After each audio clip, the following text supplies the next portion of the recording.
भवतु सह नौ भुनक्तु सह वीर्यङ्करवावहै तेजस्विनावधीतमस्तु मा विद्विषावहै। ओम शांति शांति शांति। हरिः ओम श्री गुरुभ्यो नमः। हरिः ओम। सच्चिदानंदरूपाय विश्वोत्पत्त्यादिहेतवे तापत्रय विनाशाय श्रीकृष्णाय वयं नमः। जन्माद्यस्य यतोऽन्वयात् इतरतश्चार्तेष्वभिज्ञस्वराट् तेने ब्रह्म हृदाय आदिकवये मुह्यन्ति यत्सूरये तेजो वारिमृदां यथा विनिमयो यत्र त्रिसर्गो मृषा धाम्ना स्वेन सदा निरस्तकुहकम् सत्यं परं धीमहि। धर्मप्रोञ्जितकैतवोऽत्र परमो निर्मत्सराणां सतां वेद्यं वास्तवमत्र वस्तु शिवदं तापत्रयोन्मूलनं श्रीमद्भागवते महामुनिकृते किं वा परैरीश्वरः सद्यो हृद्यवरुध्यतेऽत्र कृतिभिः शुश्रूषिभिस्तत्क्षणात् निगमकल्पतरोर्गलितं फलं सुखमुखातमृतद्रवसंयुतं पिबत भागवतं रसमालयं मुहुरहो रसिका भुवि भावुकाः। नारायणं नमस्कृत्य नरं चैव नरोत्तमं देवीं सरस्वतीं व्यासं ततो जयमुदीरयेत्। देवीं सरस्वतीं व्यासं ततो जयमुदीरयेत्।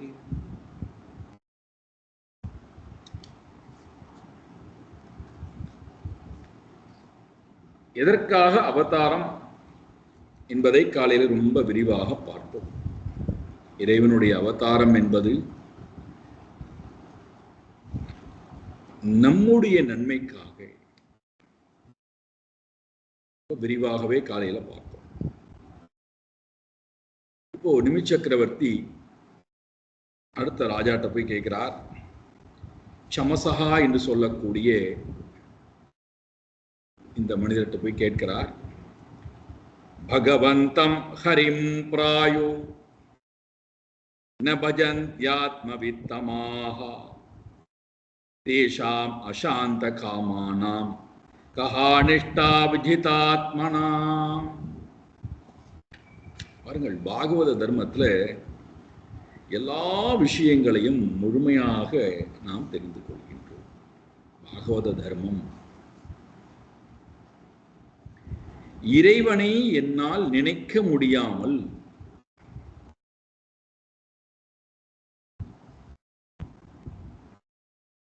இறைவனை என்னால் நினைக்க முடியாமல் ஏதோ ஒரு தடை என்னிடம் இருக்கிறார். இறைவனை நினைக்கணும்னு ஆசைப்படுகிறேன், ஆனால் என்னால் நினைக்க முடியவில்லை. நினைப்பு தப்பி போகிறது, மறதி வந்து விடுகிறது. அப்படி இறைவனை நினைக்க முடியாத ஒரு சூழ்நிலையிலே இந்த உலகத்திலே வாழக்கூடிய மனிதர்கள் எப்படி வாழ்வார்கள்? இங்கே இவருடைய கேள்வி அதுதான். ஓ ஞானியே, ஆத்மவித்தமாக உண்மையை உணர்ந்த ஞானியே, எனக்கு இந்த கேள்விக்கு பதில் சொல்லுங்கள். என்ன கேள்வி? பகவந்தம் ஹரிம் பிராயா ந பஜந்தி. யார் ஒருவன் பரமாத்மாவை ந பஜந்தி பஜிப்பது இல்லையோ,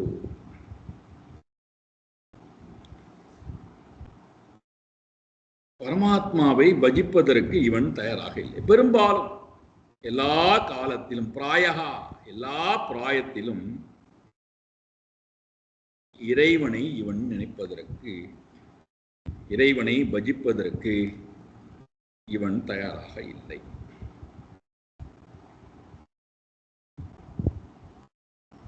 எல்லா பிராயம், சிசு பிராயத்திலிருந்து ஆரம்பித்து விருத்த பிராயம் வரை ந பஜந்தி, எல்லோருமே இறைவனை பஜிப்பதிலிருந்து விடுபட்டு நிற்கிறார்கள். என்ன காரணம்? அவிஜித ஆத்மனாம் அசாந்த காமானாம் தேஷாம். அஜித ஆத்மனாம், இந்திரியங்களையும் மனதையும் நல்வழிப்படுத்தாதவர்கள், ஒழுங்குபடுத்தாதவர்கள். ஜித என்றால் வெல்லுதல், அஜித என்றால் வெல்லா தன்மை. இந்திரியங்களும் மனதும் அதனுடைய போக்குல போகிறது, அதனுடைய போக்கிலே போய் வாழக்கூடியவர்கள். இரண்டாவது அசாந்த காமானாம். காமம் என்றால் விருப்பம்.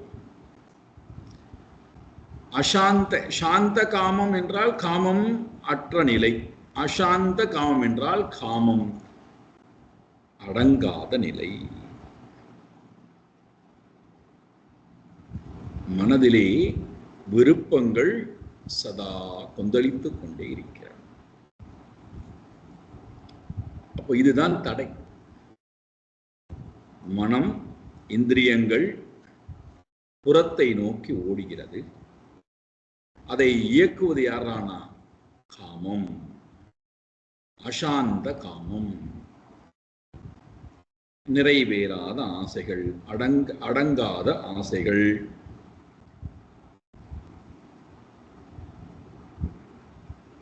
இவர்களை புறத்தை நோக்கியே தள்ளுகிறது. அப்பேற்பட்டவர்கள் இறைவனை நினைப்பதிலிருந்து தப்புகிறார்கள் என்றால் தேஷாம் கானிஷ்டா, அவர்களுடைய நிலை என்ன, அவர்களுடைய நிஷ்டை என்ன, அவர்கள் இந்த உலகத்திலே எப்படி வாழ்வார்கள், அவர்களுடைய வாழ்க்கை முறை எப்படி இருக்கும்? கானிஷ்டா,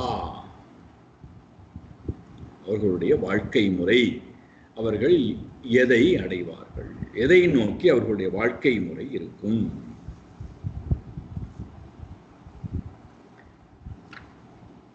நிறைய சொல்றார், ரொம்ப விரிவாகவே பேசுகிறார். இப்ப நாம் அதனுடைய சாரத்தை எடுத்துக்கொண்டோமே ஆனால், இவர்களுடைய வாழ்க்கை முறை எப்படி இருக்கும், எதை நோக்கி இருக்கும், இவர்களுக்கு என்னெல்லாம் இருக்கும் என்றால் தம்பம், கர்வம், அசூயா, குரோதம், மதம், இதெல்லாம் இவர்களுடைய மனதிலே நிரம்பி இருக்கும். பிறகு ஜீவராசிகளை ஹிம்சிக்கக்கூடிய தன்மை, தன்னையும் ஹிம்சித்துக் கொண்டு ஜீவராசிகளையும் ஹிம்சிக்கக்கூடிய தன்மை. அதோட இவர்கள் எதை நோக்கி போவார்கள், இவர்களுடைய வாழ்க்கை முறை எதை நோக்கி இருக்கும் என்றால் அர்த்தத்தையும் காமத்தையும் நோக்கி இவர்களுடைய வாழ்க்கை முறை இருக்கிறது.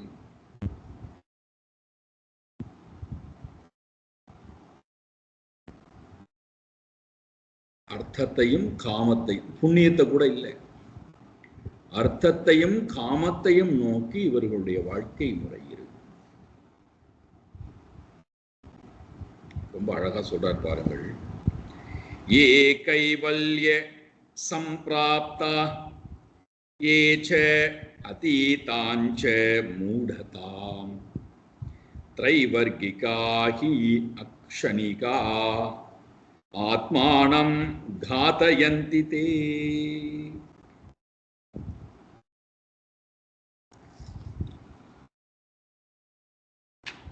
இவர்கள் கற்று உணராமல் இருப்பார்கள் என்றால் நன்றாகவே கற்று உணர்ந்தவளாக இருப்பார்கள். இவர்களுக்கு நல்ல அறிவும் இருக்கும். ஆனால் இவர்களுடைய இலக்கு என்ன? எது தன் கூட வரப்போவது இல்லையோ,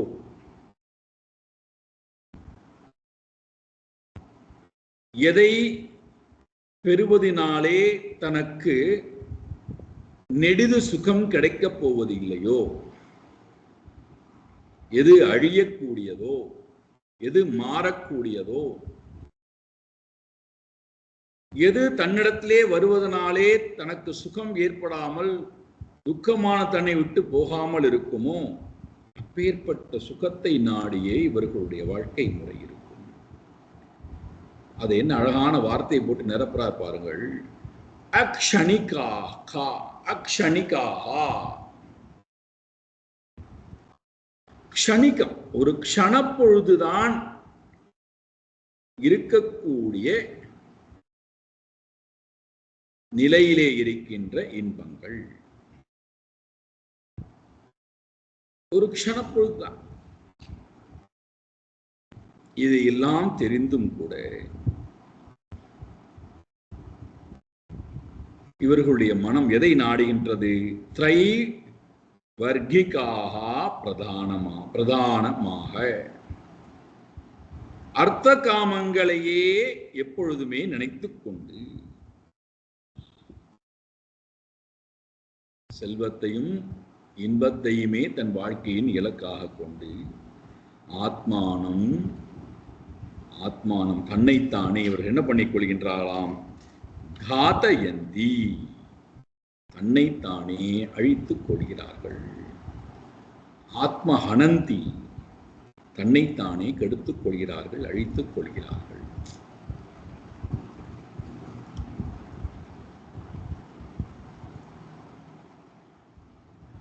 நம்மை நாமே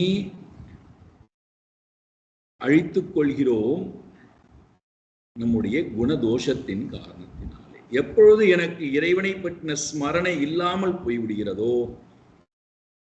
அப்பொழுது நான் அர்த்தத்தையும் காமத்தையும் தான் வாழ்க்கையினுடைய லட்சியம் என்று நினைத்து அதற்கு பின்னாடி போவேனே தவிர, இறைவனை நினைக்கக்கூடிய எனக்கு அர்த்த காமத்தை பற்றின சிந்தனை மனதிலே வருவதற்கு வாய்ப்பே இல்லை. அப்படியே வந்தாலும் அது உலகத்தினுடைய செயல்பாட்டுக்காக இருக்குமே தவிர, தர்மத்துக்கு உட்பட்டு இருக்குமே தவிர, அதுவே என் வாழ்க்கையின் இலக்காக இருக்காது. இப்பேற்பட்டவர்கள் க்ஷணிக்காக அக்ஷணிக்காக ஒரு க்ஷணப்பொழுது இருக்கக்கூடிய சுகத்தை நாடி ஓடுகிறார்கள். அதற்காக என்ன செய்கின்றார்களாம்? தன்னைத்தானே இவர்கள் அழித்துக் கொள்கிறார்கள். அப்ப இவர்களுக்கு எது பிரதானமாக இருக்கும்? நாம் நேற்றைக்கே பார்த்தோம் அல்லவா? செயலினுடைய பலன், அதிலிருந்து வரக்கூடிய சுகம், அதனால் ஏற்படக்கூடிய வாசனைகள், அதிலிருந்து வரக்கூடிய ஜனன மரணம், இதுதான் வாழ்க்கையின் இலக்காக இருக்கின்றது. இப்பேற்பட்டவர்களுக்கு இறைவனை பற்றி சிந்திப்பதோ, இறைவனுடைய குணங்களை கேட்பதை பற்றியோ, இறைவனுடைய அடியவர்களோடு வாழ்வதை பற்றியோ, இறைவனுக்காக வாழ வேண்டும் என்கின்ற அந்த தாபமோ எதுவும் மனதில் வராது. இப்பேற்பட்டவர்கள் தன்னைத்தானே கஷ்டப்படுத்திக் கொள்கிறார்கள், தன்னைத்தானே அழித்துக் கொள்கிறார்கள். சரி, இவ்வளவு கஷ்டப்பட்டு இவர்கள் எல்லாவற்றையும் சேர்க்கிறார்களே, அதனுடன் வாழ்கிறார்களா என்றால் இல்லை.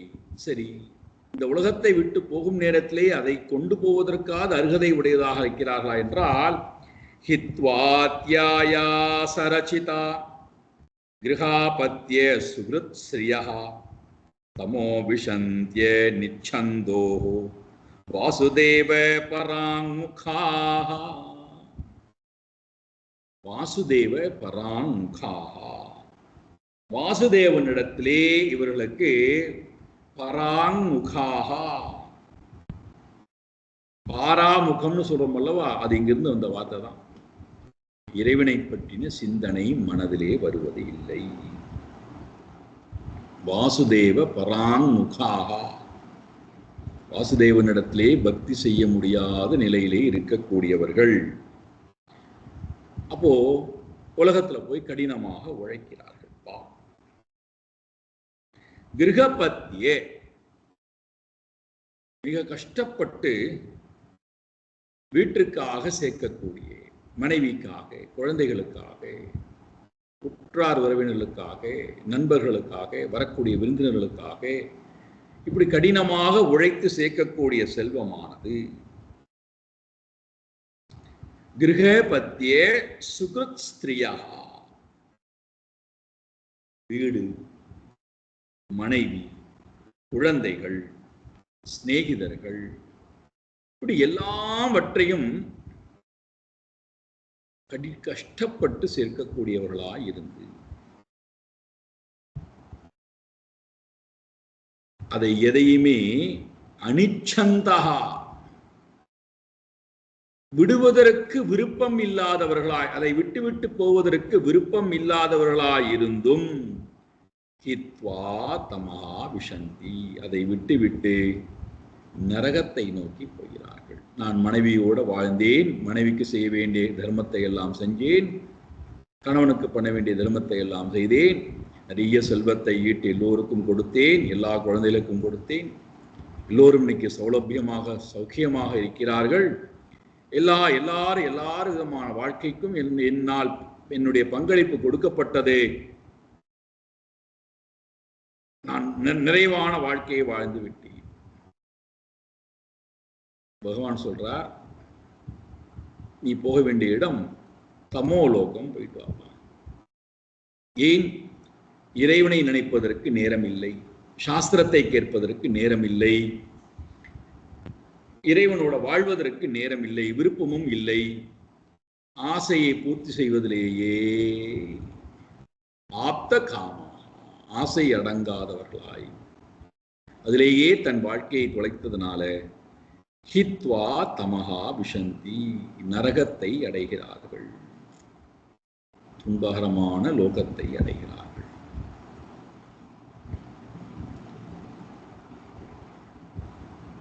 அப்போ இவனுடைய நிஷ்டா என்னவாக இருக்கும்?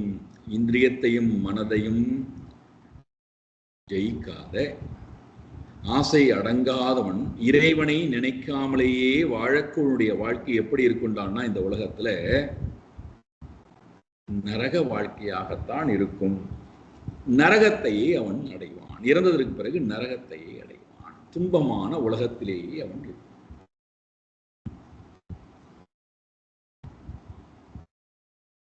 நீங்கள் உடனே கேட்கலாம், இதெல்லாம் கேட்ட பிறகு உங்களுடைய மனதிலே கேள்விகள் வரலாம். நாங்கள் எப்படியோ வாழ்ந்து விட்டு போகிறோம், நரகத்தில் வாழ்ந்து விட்டு போகிறோம், சொர்க்கத்தில் வாழ்ந்து விட்டு எப்படியோ வாழ்ந்து விட்டு போகிறோம், உங்களுக்கு என்ன வந்து? இந்த உலகத்தில் நம்ம எல்லோரும் மதிப்பதே செல்வத்தை கொண்டுதான். அது இல்லாத வாழ்க்கை என்ன வாழ்க்கை? அதை தேடாத வாழ்க்கை என்ன வாழ்க்கை? அது நம்முடன் இருந்தால்தானே நமக்கே ஒரு பலம் வருகிறது, நம்மையே எல்லோரும் மதிக்கிறார்கள், நம்ம எல்லோரும் விரும்புகிறார்கள். அப்ப அதையெல்லாம் தேட வேண்டாம் என்று சொல்கிறீர்களா? அந்த வாழ்க்கையை வாழக்கூடாதுன்னு சொல்கிறீர்களா?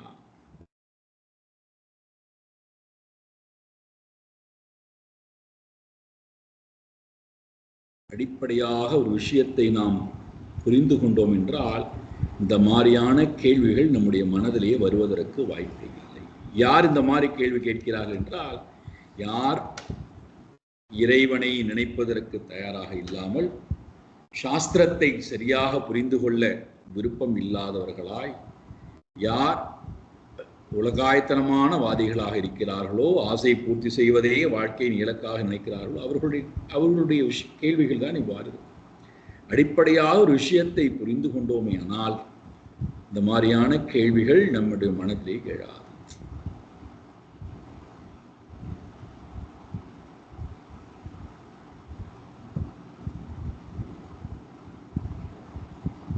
என்ன என்ன என்ன கேள்வி அல்லது என்ன பதில்? எந்த ஒரு செயல் பிறப்பதாக இருந்தாலும் அது நன்மையோ தீமையோ தர்மமோ அதர்மமோ அன்போ கருணையோ பாசமோ எந்த ஒரு செயல் பிறப்பதாக இருந்தாலும் உலகத்துல நாம எந்த ஒரு செயலை எடுத்துக்கொண்டு ஏன் இந்த செயல் பிறக்கிறது அப்படின்னு நாம கேட்டோம்னா அந்த செயலுக்கு பின்னாடி ஏன் இந்த செயல் பிறக்கிறது, ஒரு நன்மையான செயல் பிறக்கிறது, ஒரு தீமையான செயல் பிறக்கிறது, ஏன் இந்த செயல் பிறக்கிறது அப்படிங்கிற ஒரு கேள்வியை கேட்டா அந்த செயலுக்கு பின்னாடி எனக்கு ஏதோ ஒரு நிமித்தம், ஒரு காரணமானது இந்த செயல் பிறப்பதற்காக இருக்கிறது.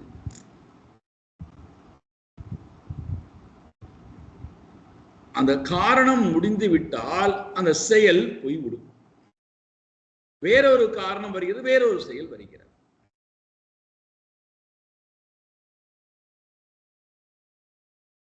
ஒவ்வொரு முறையும் பார்த்தோமே ஆனால் ஒரு செயல் பிறப்பதற்கு காரணம்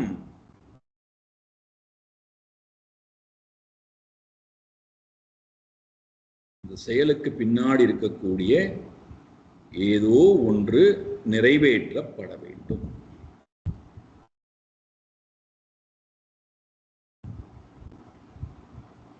அந்த நிறைவேற்றா தன்மைதான் நிறைவை பெறுவதற்காக செயலாக பிறக்கிறது.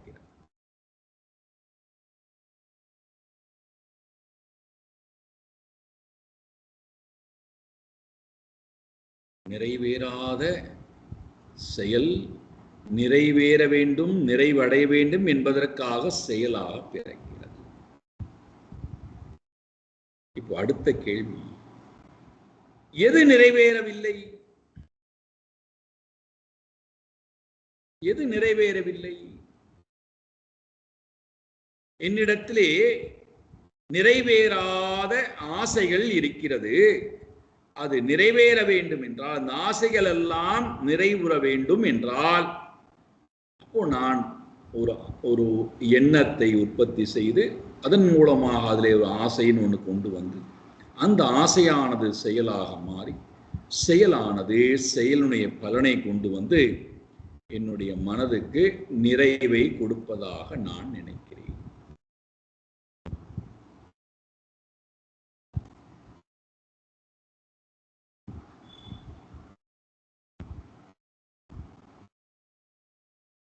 இப்ப நாம் ஏற்கனவே நேற்றைய தினம் ரொம்ப விரிவாக நம்முடைய முன்னுரைகளை பார்த்தோம். கர்மம் கர்மத்திலேதான் நம்மை அழுத்தி வைத்திருக்கும், நம்மை கர்மத்திலிருந்து விடுவிக்காது அப்படின்னு பார்த்தோம். ஏன்? கர்மத்துக்கு பின்னாடி வரிசையா மேலே சொல்லிண்டே போனோம், அறியாமை வரைக்கும் சொல்லிண்டே போனோம். அப்ப இந்த மனம் அறிய வேண்டியதை அறியாத வரை, இந்த மனம் அடைய வேண்டிய பொருளை அடையாத வரை, இந்த மனதுக்கு நீங்கள் என்ன கொடுத்தாலும் சரி, எவ்வளவு கொடுத்தாலும் சரி, இந்த மனம் குறைவற்றதாகவே தான் இருக்குமே தவிர அது ஒரு காலத்திலும் நிறைவை அடையாது. எத்தனை பிறவிகள் எடுத்து எவ்வளவு செயல்பாடுகளை செய்து எவ்வளவு பலன்களை கொண்டு வந்து மனதுக்கு திரும்ப திரும்ப கொடுத்தார்,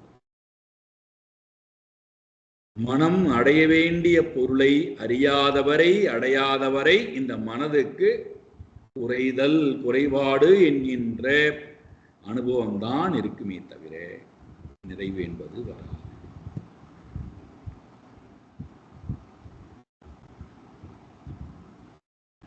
இது நமக்கு அடிப்படையாக புரிந்தது என்றால், இது அடிப்படையாக புரிந்து விட்டது என்றால், நாம் செயல் செய்யும் போதும் சரி, விதவிதமான தர்மம்னு சொல்றோம் அல்லவா, ஸ்ரீ தர்மம், புருஷ தர்மம், சாமானிய தர்மம், விசேஷ தர்மம், குல தர்மம், ஸ்வதர்மம், பரதர்மம், இப்படி விதவிதமான தர்மம் சொல்றோம் அல்லவா?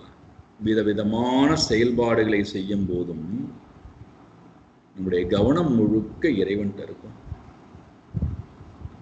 செயலினாலே வரக்கூடிய பலனை அனுபவிக்கும் போதும் நம்முடைய கவனம் முழுக்க இறைவன் இருக்கும். நிறைய செல்வங்கள் நம்மை நோக்கி வந்து கொண்டிருந்தாலும் மனது முழுக்க இறைவனை நோக்கி இருக்கும். செல்வங்கள் நம்மை விட்டு போகும் நேரத்திலும் மனம் இறைவனை நோக்கி இருக்கும்.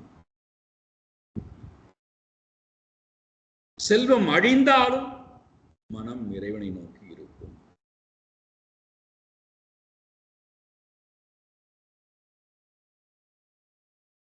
இந்த அடிப்படை புரிதல் நமக்கு வரவில்லை என்றால்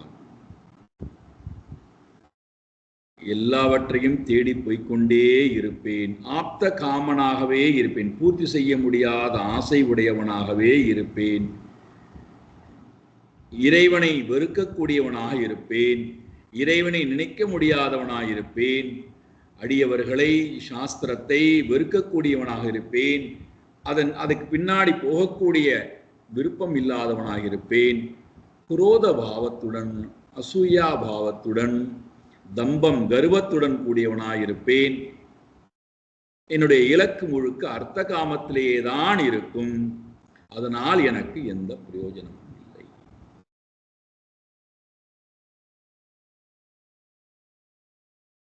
உலகத்துல எல்லா ஐஸ்வர்யமும் இருக்கட்டுமே, என்ன தப்பு? இப்போ எல்லா ஐஸ்வர்யமும் இருக்கட்டும், நிறையவே இருக்கட்டும், யாரு வேண்டாங்க, குறைவா நிறையவே இருக்கட்டும். ஆனால் என்னுடைய மனம் எப்பொழுதுமே இறைவனிடத்திலே இருக்கும்படியாக நான் பார்த்து கொள்ளாமல் இருந்தால் இவைகள் இருந்தும் ஒரு பிரயோஜனமும் இல்லை, இன்னும் இது இல்லையேங்கிற குறைபாடுதான் இருக்கும். நிறைவேற்ற முடியாத ஆசைகளோடும் விருப்பங்களோடும் மனதிலே எப்பொழுதும் பகவான் சொல்றார் கீதையில, அந்திம காலம் வரை சிந்தாம் அபரிமேயாம் பிரளயாந்தான் உபாசுதாஹா. இப்பேற்பட்டவர்கள் எப்படி வாழ்வார்களாம்?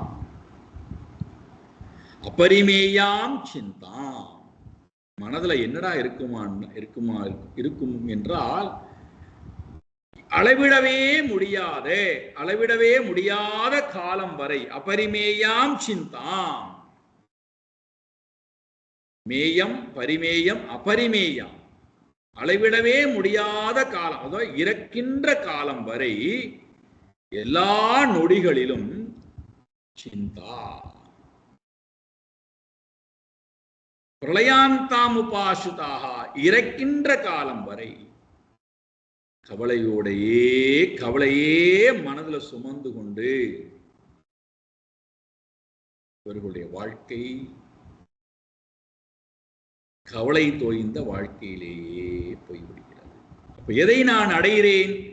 இறைவனை புறந்தள்ளிவிட்டு இறைவனை நினைக்க முடியாத வாழ்க்கையிலே எதை நான் சுமந்து கொண்டு மனதிலே அடைகிறேன் என்றால், அபரிமேயாம் சிந்தாம் பிரளயாந்தாம் உபாசுதாக.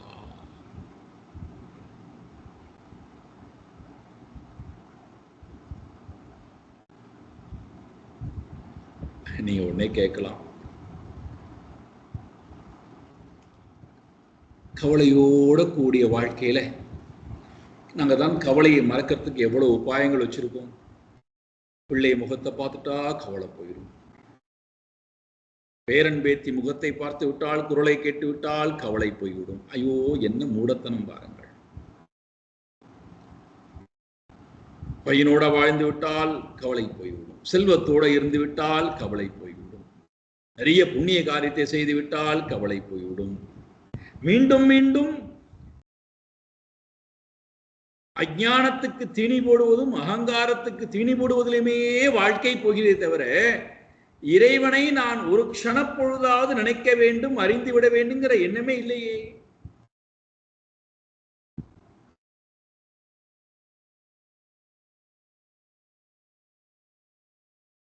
இப்பேற்பட்டவருடைய நிலை இந்த உலகத்திலே தீர்க்க முடியாத சோகத்துடனும் கவலையுடனும் மயக்கத்துடனும் பந்தத்துடனும் தம்பத்துடனும் கர்வத்துடனும் வாழ்வார்கள். மற்றவர்களையும் நிந்திப்பார்கள்.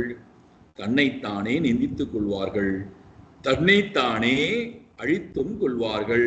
மரணத்துக்கு பிறகு மீண்டும் மரணத்தையே இவர்கள் அடைவார்கள். இவர்களால் என்ன செய்ய முடியாது? இவர்களுக்கு என்ன சக்தி கிடையாது? தன்னை கொண்டு போய் இறைவனிடத்திலே ஒப்படைத்து இறைவனோட ஒன்றுவதற்கு இவர்களுக்கு அருகதை இல்லை. இவர்கள் எந்த பதவியில் வேணா இருக்கலாம், எவ்வளவு அறிவு ஆற்றல் படைத்தவளாக இருக்கலாம், எவ்வளவு உயர்ந்த சாதனைகள் செய்தவளாக கூட இருக்கலாம்.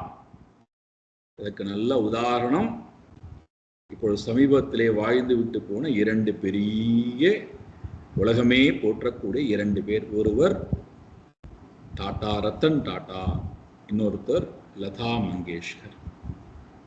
இந்த 2 பேருடைய இறப்புக்கு முன்பு அவர்களுடைய மனதனுடைய எண்ண ஓட்டத்தை அவர்கள் வெளிப்படுத்தி இருக்கிறார்கள். போய் பாருங்கள் அவர்கள் என்ன சொல்லியிருக்கிறது. 2 பேரும் என்ன சொல்லிவிட்டு இறந்திருக்கிறார்கள் என்பதை. நாம அவர்களை வாழ்க்கையினுடைய அவதார புருஷராக முன்மாதிரியாக வைத்து வாழணும்னு நினைக்கிறோம். அவர்கள் தன் வாழ்க்கையிலே தோல்வியினுடைய அந்த வெளிப்பாட்டை, வாழ்க்கையிலே நான் தோற்று விட்டேன், என் வாழ்க்கை வீணான வியர்த்தமான வாழ்க்கையாக போய்விட்டது. ஒருத்தி பாடியே புகழை பெற்றவள், நிறைய செல்வத்தை பார்த்தவள், எல்லா சுகத்தையும் அனுபவித்தவள் சொல்லுகிறாள், என்ன வாழ்க்கை, அனர்த்தமான வாழ்க்கையை வாழ்ந்து விட்டு போயிட்டு என்ன பிரயோஜனம். இன்னொருத்தர் செல்வ வளத்தை வைத்துக் கொண்டு ஆயிரக்கணக்கான பேருக்கு வேலை வாய்ப்புகளை கொடுத்து ஆயிரக்கணக்கான மக்களுடைய வாழ்க்கையிலே வறுமையை போக்கி எல்லா மக்களுக்கும் சுகத்தை கொடுத்தவர் சொல்றார், என் வாழ்க்கை வியர்த்தமான வாழ்க்கையா போய்விட்டதே.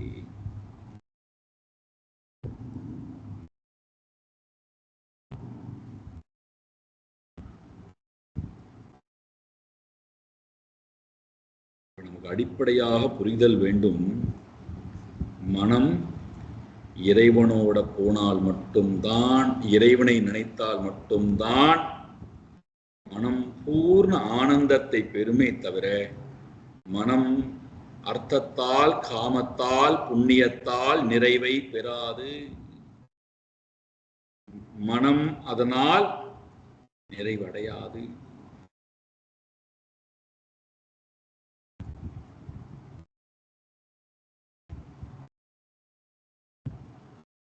நாம் என்ன ஆகணும்?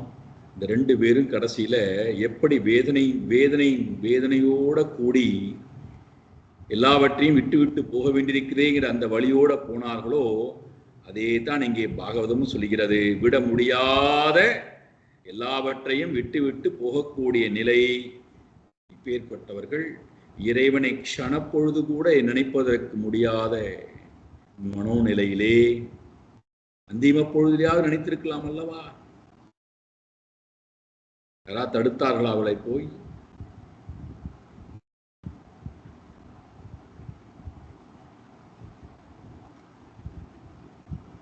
கடைசியாக 9வது பக்தரிடத்திலே கேட்கிறார் நிமி சக்கரவர்த்தி. ரொம்ப அழகான பகுதி. நாம் காலையில் ரொம்ப விரிவாக 4 யுகங்களை பற்றி பார்த்தோம் அல்லவா? அதை இங்க எடுத்துக்கிறார் பாருங்கள். கஸ்மின் காலே ச பகவான் கிம் வர்ணஹா கீத்ருஷோ நிர்விஹி நாம்னா வா கேன விதினா பூஜ்யதே தது இஹ உச்யதாம். சுவாமி, எங்களுக்கு இந்த கேள்விக்கு விடை கொடுங்கள். என்ன கேள்வி? பகவான் கஸ்மின் காலே கிம் வர்ணம், எந்த காலத்திலே என்ன வர்ணத்துடன் இருக்கிறார்? எந்த காலத்திலே என்ன வர்ணம் உடையவராய் இருக்கிறார்? கிம் வர்ணம் கிம் ரூபம், என்ன வடிவம் உடையவராக இருக்கிறார்? என்ன வண்ணம் உடையவராயிருக்கிறார்? என்ன உருவம் உடையவராக இருக்கிறார்? இறைவன் எப்படி சுதிக்கப்படுகின்றான்? எந்த பெயரினாலே? நிர்பிகி கேன நாம்னா, மனிதர்களால் இறைவன் எந்த நாமத்தினாலே ஸ்துதிக்கப்படுகின்றான்? என்ன பெயரினாலே இறைவன் ஆராதிக்கப்படுகின்றான்? கேன விதினா, என்ன விதியை கொண்டு அவ்வாறு ஆராதிக்கிறார்கள்? என்ன விதியை எடுத்துக்கொண்டு ஆராதிக்கிறார்கள்? என்ன விதியை கொண்டு இறைவனை பூஜையும் செய்கிறார்கள்? எஸ்மின் காலே கஸ்மின் காலே, எந்த காலத்தில், என்ன வர்ணம் உடையவராய், கீதிருஷி என்ன உருவம் உடையவராய் மனிதர்களால் இறைவன் கேன நாம்னா விதினாவா பூஜ்யதே, என்ன என்ன விதிக்கு உட்பட்டு, எந்த விதியை கொண்டு இறைவனுடைய பெயரை என்ன பெயரினாலே அர்ச்சனை செய்கிறார்கள்? இறைவனை எப்படி அவர்கள் பூஜிக்கிறார்கள்? எந்த சாதனம் கொண்டு இறைவனை பூஜிக்கிறார்கள்? நாம் காலையிலே பார்த்தோம், சத்துவகுணம் மேலோங்கி வருகின்ற நேரத்திலே நம்முடைய சிந்தனை செயல்பாடுகள், சத்துவம் ரஜஸ் வரும்போது நம்முடைய சிந்தனை செயல்பாடுகள், ரஜஸ் சத்துவம் தமஸ், அப்போ அதுக்கு உண்டான வாழ்க்கை முறை. தமஸ் ரஜஸ் சத்துவம், அப்போ அதற்கு ஏற்ப உண்டான வாழ்க்கை முறை. இது ஏதோ ஒரு லோகத்தில் இருக்கு நாம் நினைத்தால் நம்மை போல மூடர்கள் யாரும் கிடையாது. ஒவ்வொரு நாளும் ஒவ்வொரு நிமிடமும் நமக்குள்ளேயே இந்த 4 யுகங்களும் நடந்து கொண்டிருக்கிறது. ஒவ்வொரு நாளும். அதனால்தான் நித்திய லயம் பிரளயம் மகா பிரளயம். நித்திய லயம் என்பது என்னது? நம்முடைய மனம் இந்த 4 யுகங்களோடும் கூடி வாழ்ந்துவிட்டு, 3 குணத்தின் மூலமாக 4 யுகங்களோட கூடிய வாழ்க்கை முறையை வாழ்ந்துவிட்டு மனமானது உறங்குகின்ற நேரத்திலே போய் லயமாகின்றது அல்லவா? அது நித்திய லயம் ஒவ்வொரு ஜீவனுக்கும்.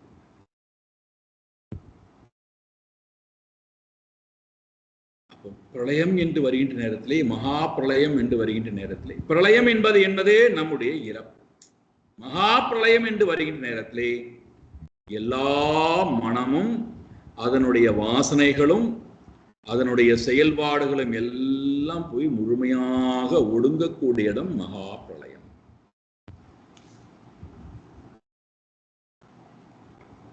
அப்போ யுகம் என்பது எங்கேயோ இருக்கிறது, ஏதோ ஒரு யுகத்திலே நாம் இருக்கிறோம் அப்படின்னு நாம் நினைத்தால் நாம் சரியாக சாஸ்திரத்தை புரிந்து கொள்ளவில்லை, வாழ்க்கை முறையை புரிந்து கொள்ள முடியவில்லை. அதை நமக்கு புரிந்து கொள்வதற்காக, இது புரிந்து கொள்ளப்பட்டால்தான் பாகவத தர்மம் முழுமையாக நமக்கு புரியும். இல்லைன்னா கட்டிங் பேஸ்டிங் தான் ஆங்கிலத்தில் சொல்லணும்னா. நமக்கு தேவையான ஏதாவது விஷயத்தை மட்டும் எடுத்துப்போம், அதை கொண்டு போய் நமக்கு விருப்பமான இடத்துல ஒட்டி வைத்து கொண்டு இப்படித்தான் சொல்லியிருக்கிறது, இதுதான் சரியான முறை அப்படின்னு நம்ம வாதம் பண்ண ஆரம்பிச்சிருவோம். இங்க ஆரம்பிக்கிறார், கரபாஜனே என்று சொல்லக்கூடிய இந்த பக்தர் என்ன சொல்லுகிறார்? பதில், கிருதம் வே கிருதம் த்ரேதா த்வாபரம் ச கலிஹி இத்யேஷு கேசவஹ நானா வர்ணாபிதாகாரோ நானா ஏவ விதினேஜ்யதே. கிருதம் த்ரேதா துவாபரம் கலி என்று 4 யுகங்களானது இருக்கிறது என்று 4 யுகங்கள் இருக்கின்றன. கிருதம் திரேதா துவாபரம் கலி. என்று 4 யுகங்கள் இருக்கிறது. இந்த 4 யுகத்திலும் பரமாத்மா நானா வர்ணாபிகி பலதரப்பட்ட நிறம் உடையவராய் ஒவ்வொரு யுகத்திலும் ஒரு நிறம், ஒவ்வொரு யுகத்திலும் ஒரு பெயர், ஒவ்வொரு யுகத்திலும் ஒரு உருவத்தை எடுத்துக்கொண்டவராய் அபிதாகாரோ விதவிதமான உருவங்களை எடுத்துக்கொண்டவராய் தோற்றம் அளிக்கிறார். அவ்வாறு தோற்றம் எடுத்து வருகின்ற நேரத்திலே அவரை என்ன செய்கிறார்கள்? எல்லோரும் நானா விதினா ஏவ இஜ்யதே பல வகைப்பட்ட விதிகளின் மூலமாக அந்தந்த உருவத்திற்கு ஏற்ப, அந்தந்த நாமத்துக்கு ஏற்ப, அந்தந்த வர்ணத்திற்கு ஏற்ப இறைவனை அந்தந்த விதி பிரகாரம் ஆராதனை செய்கிறார்கள், பூஜை செய்கிறார்கள். இப்ப இதுல என்ன அழகான ஒரு ரகசியமான செய்தி கிடைக்கிறது அப்படின்னா, சத்துவ குணத்துல இருந்தால் நாம் விரும்பக்கூடிய வர்ணம் என்ன?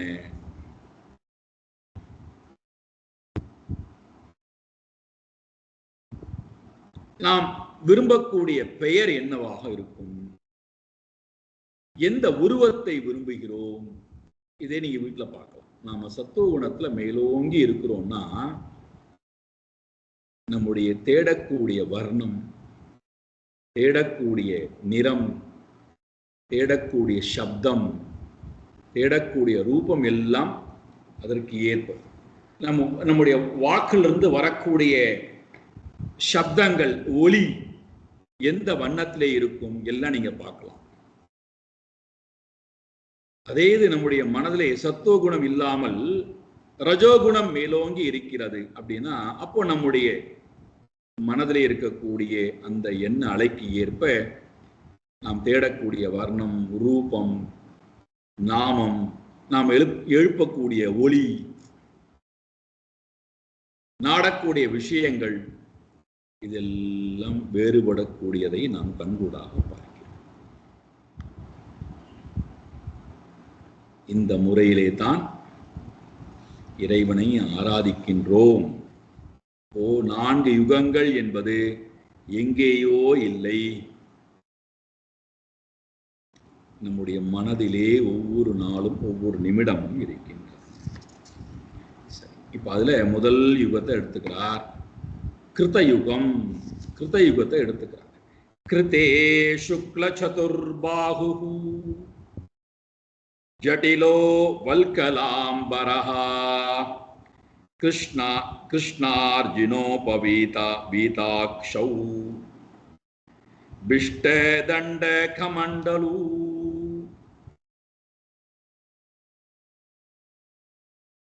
நம்முடைய மனம் 100% சத்துவ குணத்திலே இருந்தால் அதை ஞாபகம். பின்னாடி ரஜோகுணம் தமோகுணம் சேவகம் பண்ணக்கூடியதாக இருக்கு. சத்துவகுணம் மேலோங்கி இருந்தால் அந்த யுகத்துக்கு பெயர் கிருதயுகம் என்று பெயர். அந்த யுகத்திலே, அந்த மனதிலே, அந்த சத்துவகுணம் நிறைந்த மனதிலே நம்முடைய தேடக்கூடிய வர்ணம் என்னவா இருக்கும்? சுக்லா, வெண்மை நிறத்தை நாம் நாடுகிறோம். பாருங்கள் எவ்வளவு அழகா நம்மை சாஸ்திரம் அழைத்துக் கொண்டு போகிறது பாருங்கள். வெண்மை நிறத்தை நாம் நாடுகிறோம். சத்துவகுணம் மேலோங்கி இருக்கும் போது அன்பு ததும்பிய உள்ளமாக இருக்கு.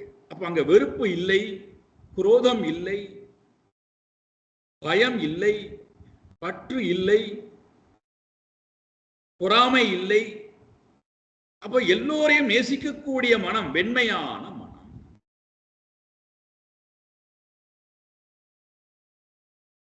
அதனால்தான் அந்த யுகத்துல நாம் இறைவனை வழிபடக்கூடிய வழிபாட்டு முறை பார்த்தால் சரஸ்வதியை நாம் வழிபட்டோம்.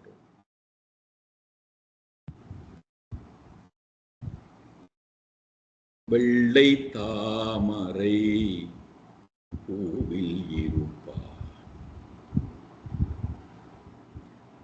நம்முடைய மனம் வெண்மையான தன்மையிலே இருந்தால் நாம் இறைவனை ஆராதிக்கக்கூடிய தன்மையும் வெண்மை நிறத்திலே இருக்கிறது.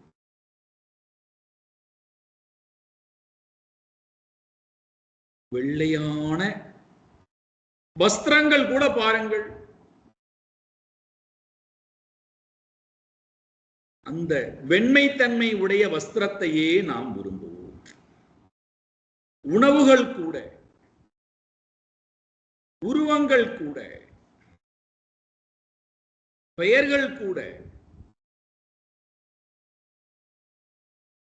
வெண்மைத்தன்மையிலே இருக்கிறது. இறைவனை வெண்ணிறம் உடையவனாய் நான், அதனால்தான் நீங்கள் ஒவ்வொரு நாளும் ஆலயத்திலே பார்த்தீர்கள் என்றால்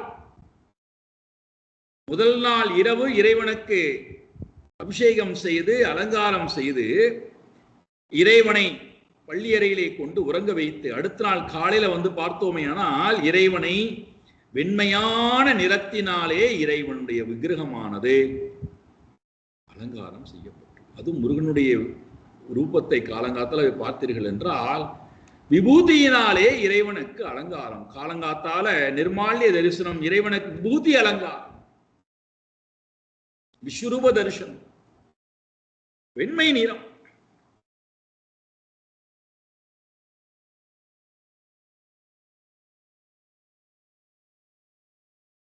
வெண்மை நிறம் உடையவராய், சதுர்பாகு, 4 கைகள் உடையவராய்,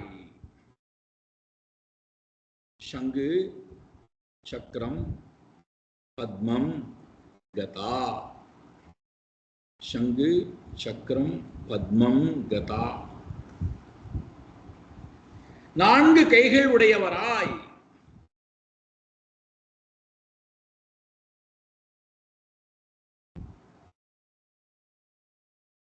நான்கு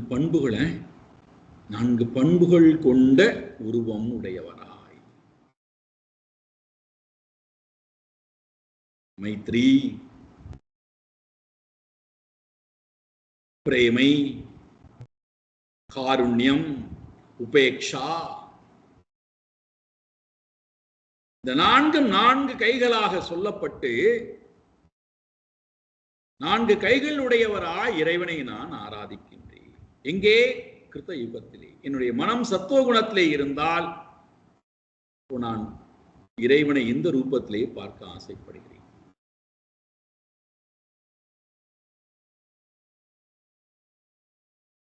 அது மட்டுமா? ஜடிலஹா, ஜடாதாரியாக இறைவனை பார்க்க ஆசைப்படுகிறேன்.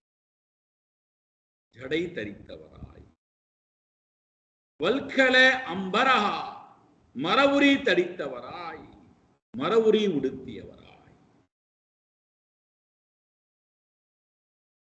அதோட கிருஷ்ண அர்ஜுனயோகோ உபவீத அக்ஷான், உடம்புலே உபவீதம் தரித்தவராய், மான்தோல் உடுத்தியவராய், கையிலே ஜபமாலையை வைத்துக் கொண்டிருக்கக்கூடியவராய், தண்ட கமண்டலோகோ பிப்ரது, கையிலே தண்டமும் கமண்டலும் தரித்தவராயிருக்கக்கூடிய உருவத்தை நான் ஆராதிக்கின்றேன் என்றால் ஒரு பிரம்மச்சரிய வடிவம் கொண்டு, கிருதயுகத்திலே பிரம்மச்சரிய வடிவம் உடையவராய் இறைவனை நான் ஆராதிக்கின்றேன்.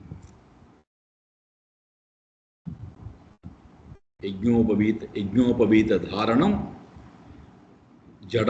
ஜடாதாரியாக இருக்கக்கூடிய சிகை வைத்திருக்கக்கூடிய தன்மை, கையிலே தண்டம் கமண்டலம், கையிலே மாலை, ருத்ராட்ச மாலை அல்லது ஸ்படிக மாலை அல்லது துளசிமணி மாலை, ஏதோ ஒரு மாலையை, அக்ஷமாலை,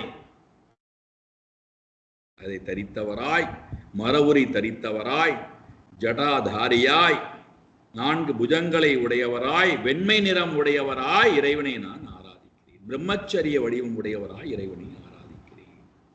எதை காட்டுகிறது?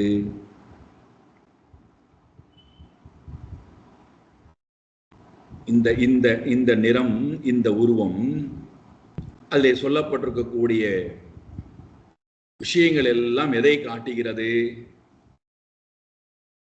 இறைவன் ஒருவனே சத்தியமானவன், மற்றது அனைத்தும் மித்தியா என்பதை நமக்கு நினைவுறுத்தி, நித்தியமான இறைவனை நோக்கி என்னுடைய வாழ்க்கை முறை எப்பொழுதுமே இருக்கட்டும் என்பதை திரும்ப திரும்ப திரும்ப எனக்கு நினைவுபடுத்துவதற்கு உண்டான அடையாளங்களை வைத்துக்கொண்டு அதை விரும்பி பார்க்கக்கூடியவனாய் அதையே என்னுடைய மனதிலே தாரணை செய்து அதையே நான் வழிபட ஆசைப்படுகின்றேன்.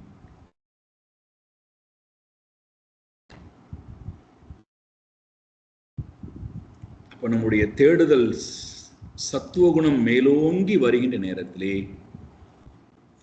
இங்கே சொல்லப்பட்டிருக்கக்கூடிய வாழ்க்கை முறை நம்முடைய மனதிலே தானாக வந்து விடுகிறது.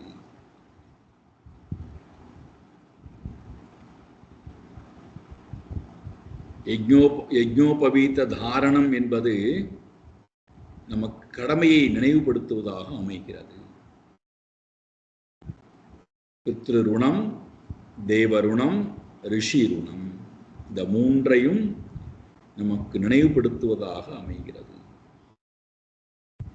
அதனால்தான் அந்த காலத்தில் கிருதயுக காலத்திலே ஆண்களும் பெண்களும் உபநயனம் செய்தார்கள்.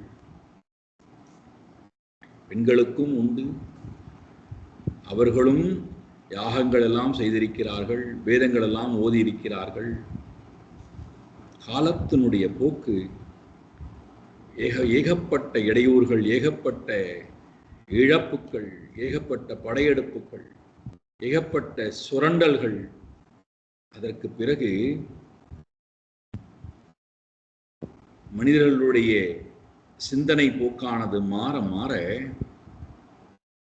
ஏதோ ஒரு குறிப்பிட்ட மக்கள் மட்டும்தான் இதை படிக்க வேண்டும், பின்பற்ற வேண்டும், மற்றவர்களுக்கெல்லாம் இது தேவையில்லை என்கின்றதை போல் ஆக்கிவிட்டோம். அம்பாளுக்கு லலிதா சகஸ்ரநாமத்துல 1008 நாமத்துல ஒரு நாமம் யஜ்ஞோபவீத தாரிண்யாயை நமஹ. யஜ்ஞோபவீதம், யஜ்ஞோபவீதம் அதை யார் ஒருத்தி தரித்துக் கொண்டிருக்கின்றாளோ, யஜ்ஞோபவீத தாரிணி, தரித்துக் கொண்டிருக்கக்கூடியவள், அணிந்து கொண்டிருக்கக்கூடியவள் யாரோ அவளை நான் வணங்குகிறேன் அப்படின்பது 1008 நாமத்துல ஒரு நாமம்.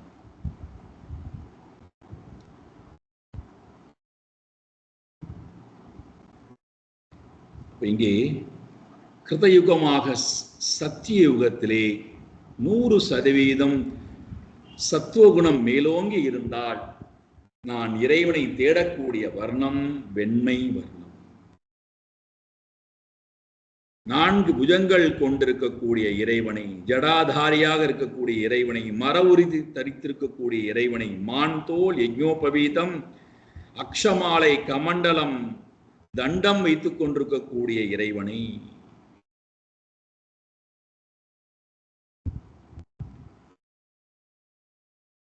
நான் பிரம்மச்சரிய வடிவம் கொண்டு இறைவனை நான் தியானிக்கின்றேன்.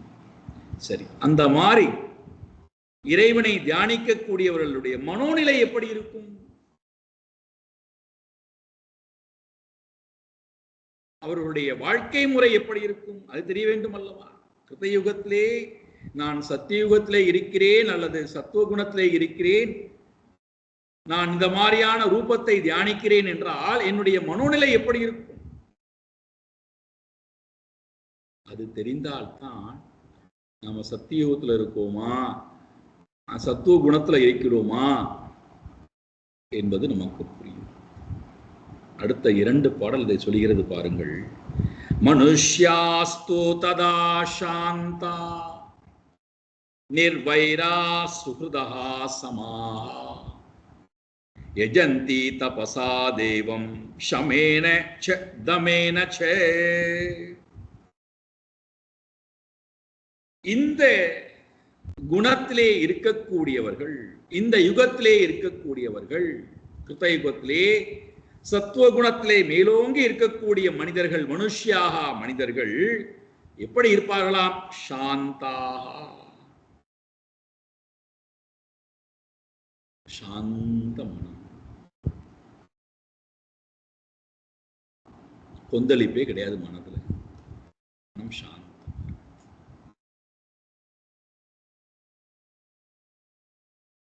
இது ஏதோ ஒரு நிகழ்ச்சிக்கு பிறகு வரக்கூடிய அமைதி அல்ல.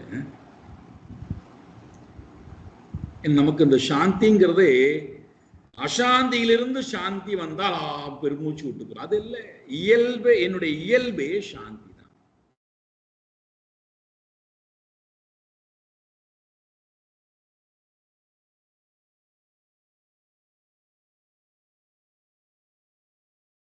சத்துவ குணத்துக்கு நான் எப்பொழுதெல்லாம் வருகிறேனோ அப்பொழுதெல்லாம் நான் சாந்தியா இருக்கேன். ஆங்கிலத்தை சொன்னா இன்ஸ்பைட் ஆஃப் தட், எல்லாம் என்ன சுத்தி இருக்கு. இழப்புகள் இருக்கிறது, வெறுப்புகள் இருக்கிறது, வேதனைகள் இருக்கிறது, வியாதி இருக்கிறது, நிந்தனை இருக்கிறது, எல்லாம் இருக்கு. என்னுடைய மனசு எப்படி இருக்கா? சாந்தம். ஏண்டான்னா என்னுடைய மனம் இவைகளிடத்திலே இல்லை. என்னுடைய மனம் சத்துவ குணத்துல இருந்து இறைவனோடையே, அந்த வெண்மை நிறம் உடைய அந்த இறைவனையே தியானிப்பதனால என்னுடைய மனதில் எப்போதும் சாந்தம்.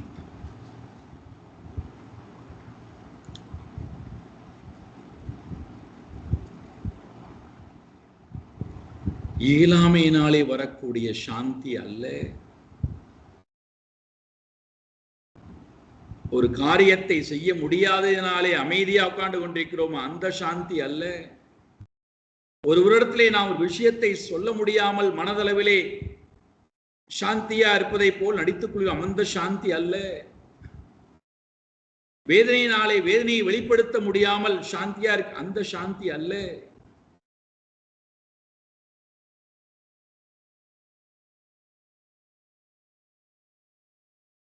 இங்க ஒண்ணுமே இல்லை. குரோதாக்னி, காமாக்னி, மோகாக்னி, லோபாக்னி, ஒரு அக்னி இல்லை.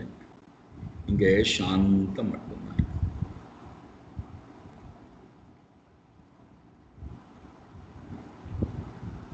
இது இவனுடைய இந்த வெண்மை நிறம் கொண்டு கிருதயுகத்திலே வாழக்கூடியவனுடைய முதல் லட்சணம். மனம் எப்பொழுதுமே சாந்தம். சாந்த விருத்தி மனசுல ஓடிண்டே இருக்கும். சரி, இரண்டாவது நிர்வைராகா, மனதிலே எந்த வைரி பாவமும் இல்லை, விரோத பாவமும் மனதிலே இல்லை. யாரையும் வெறுத்தல், விரோதித்தல், தன்னை விரோதிக்காததனாலே யாரையும் அவன் விரோதியாக பார்ப்பது இல்லை. எதற்காகவும் யாரையும் அவன் விரோதியாக பார்ப்பது.